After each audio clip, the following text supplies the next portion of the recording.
जम्मू कश्मीर के मुख्य सचिव और सभी हमारे सीनियर ऑफिसर्स, प्रेस और मीडिया के मित्रों,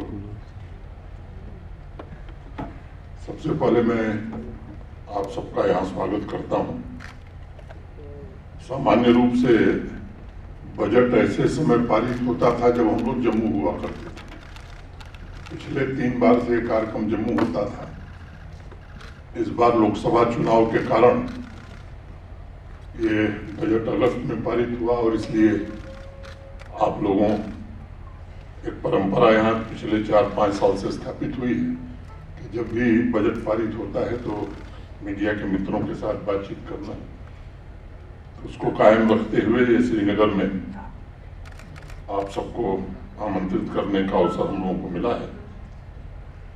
व्यक्तिगत रूप से मैं इसे एक ऐसा मौका भी मानता हूँ कि पिछली यादों का सिलसिला जो आप सबसे वो फिर से जुड़ जाता है, और इसीलिए कहा गया कि हम खुदा के तो कभी कायल न थे, तुम्हें देखा तो खुदा याद आया। जब संगत आप लोगों की होती है, इंतजार खत्म होता है, और ये इस तरह के कार्यक्रम में समझता हूँ कि एक ब्रिज का काम करते हैं। व्यक्तिगत रूप से मैं या प्रशासन के लोग और आप बातचीत करने का एक अवसर रहता है। मुझे ये पता है कि मीडिया का साक्षी भाव घटनाओं को रिपोर्ट करने का, या मैं कहूँ कि उसमें आपका अहम रोल है, और आपसे बेहतर कोई नहीं जानता है। पिछले 5 वर्षों में मैं एक बात कह सकता हूँ कि आम आदमी की आकांक्षाएं और सामाजिक आर्थिक विकास के क्षेत्र में जम्मू कश्मीर ने काफी प्रगति की, और मुझे लगता है कि खुली हवा में सांस लेने का लंबे समय के बाद यहाँ के आम नागरिकों को अवसर मिला है। अपनी मर्जी से जीने का अधिकार सामान्य व्यक्ति को मिला है। और अगर मुझसे कोई पूछे कि इन 5 सालों को किस तरह से आप देखते हैं, तो मैं इन 5 वर्षों को शांति, प्रगति और समृद्धि के कालखंड के रूप में देखता हूँ। जो लोकसभा के चुनाव हुए, या मैं कहूँ कि लोकतंत्र का जो पर्व हुआ, मोटे तौर पर ओवरऑल 58.46% मतदान पूरे जम्मू कश्मीर में हुआ। वैली की अगर मैं बात करूं तो यहाँ भी 50% से ज्यादा मतदान हुआ, और लंबे समय के बाद 3.5 दशक के बाद इस तरह का मतदान लोगों ने बढ़ चढ़ करके किया। स्वाभाविक रूप से जमहूरियत या लोकतंत्र में लोगों ने अपनी आस्था व्यक्त की। तो मुझे लगता है कि लंबे समय बाद भारी मतदान हुआ, और निष्पक्षता पूर्वक जिसको जहां मर्जी हो वोट दे चुनाव कराने में प्रशासन को सफलता मिली। अब मैं जो बजट पारित हुआ है उसकी चर्चा करके मोटे मोटे बिंदुओं की, बाकी आपके सवाल लिए जाएंगे। आप सबके ध्यान में होगा कि ये 24-25 का जो बजट है 23 जुलाई को पार्लियामेंट में ले किया गया था, और 8 अगस्त को संसद के दोनों सदनों से ये पारित हुआ है। साइज जो बजट का है वो 1,18,390 करोड़ रुपए, 1.18390 करोड़, और पिछले साल का जो एक्सपेंडिचर है इससे 30,889 करोड़ ज्यादा है।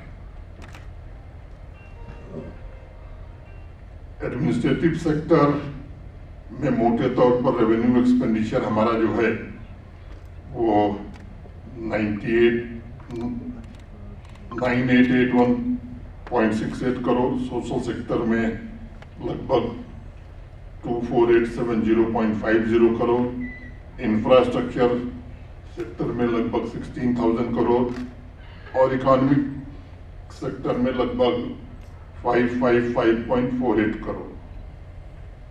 कैपिटल एक्सपेंडिचर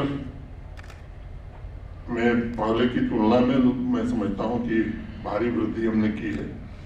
सोशल सेक्टर में हम लगभग 4,217.65 करोड़, इंफ्रास्ट्रक्चर के सेक्टर में 11,664.45 crore,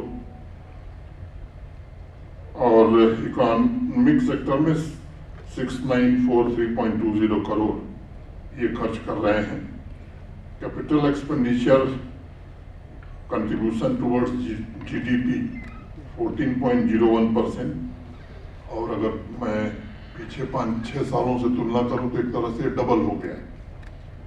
GSDP for the year 24-25 ये प्रोजेक्टेड है 2,63,399 crore, 263,399 crore, which shows a growth of 7.5% over GSDP of 23-24.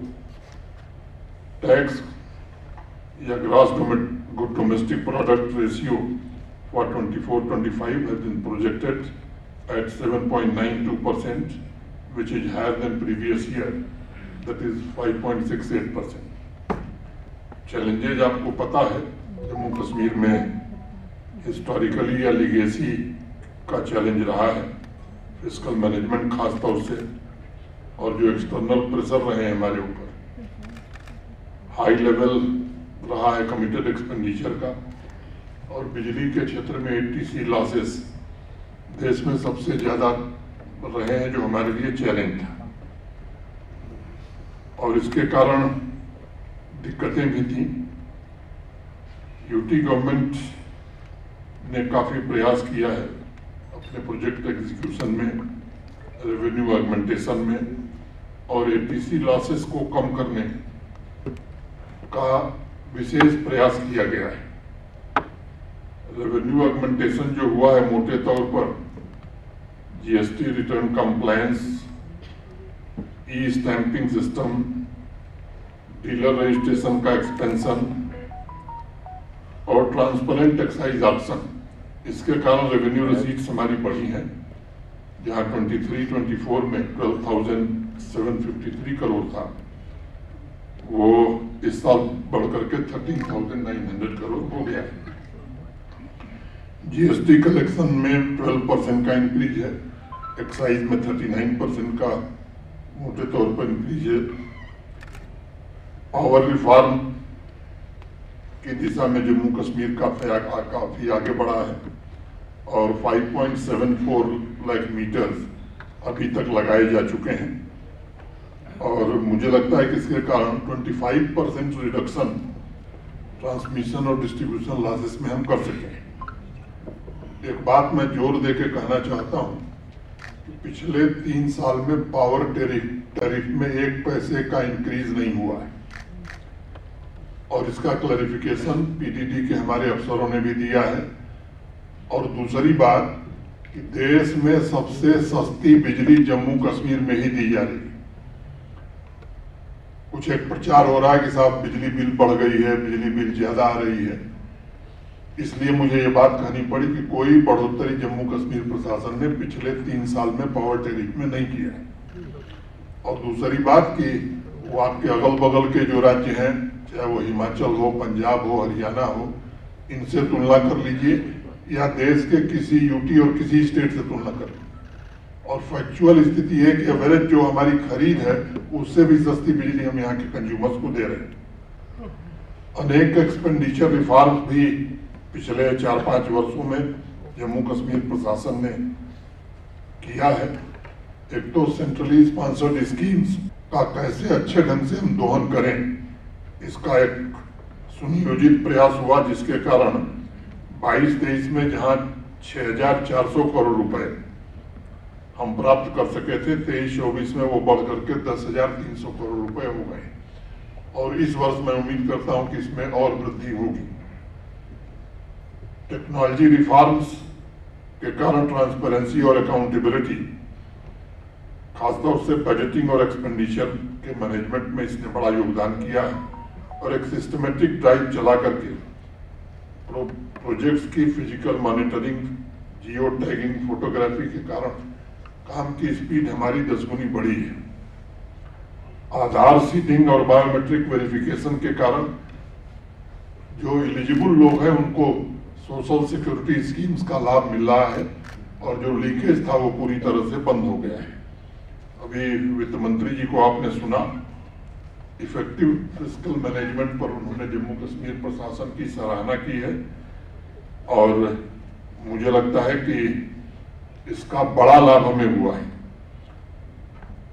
Transparency लाने में, और पहली बार 28,000 करोड़ हमारा जो लंबे समय से ड्यूज था पावर सेक्टर का वो रीपे कर सके हैं। नहीं तो ऋणम कृत्वा घृतम पीवेत, एक कहावत हमारे यहाँ, यावत जीवे सुखम जीवेत ऋणम कृत्वा घृतम पीवेत, जब तक जिए सुख से जिए, कर्जा लीजिए और घी पीजिए। तो उस व्यवस्था से जम्मू कश्मीर पूरी तरह से बाहर निकल गया है।